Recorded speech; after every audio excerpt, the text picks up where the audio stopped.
Bonjour à toutes et à tous. Aujourd'hui, je vais parler de travail collaboratif et de confiance en soi et de relecture. Je vois passer de plus en plus, que ce soit dans des communications d'entreprise ou dans des offres d'emploi, des fautes d'orthographe qui décrédibilisent complètement le message. Et dans toute ma pratique, je me suis toujours fait relire.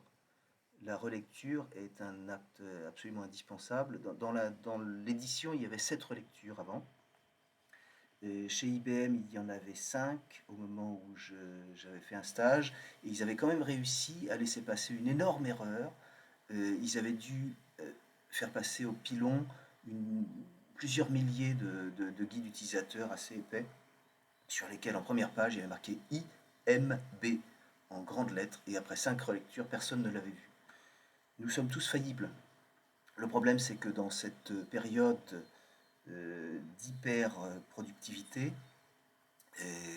on nous pousse à, à être en concurrence au lieu de collaborer avec nos collègues. Et du coup, il y a des échanges qui ne se font pas. Je me fais systématiquement relire. Je ne sors pas un document qui n'a pas été relu au moins par une personne. Il y a une trentaine d'années, je travaillais chez Alcatel et il y avait des revues formelles.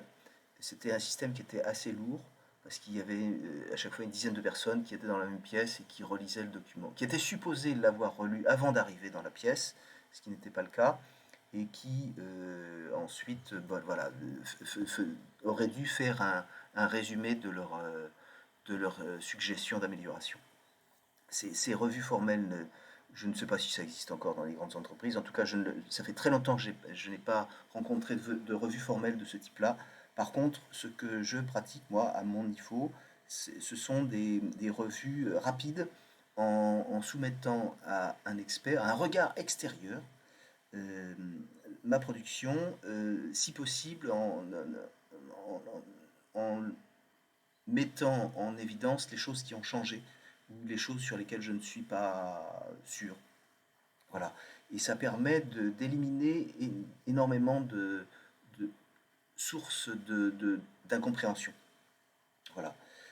Comment faites-vous, vous, dans votre pratique? Est-ce que vous vous prenez pour Superman ou est-ce que vous avez aussi une certaine humilité qui consiste à vous considérer comme faillible, comme tous les autres êtres humains? Et est-ce que vous soumettez les textes que vous produisez au regard euh, d'autres collègues?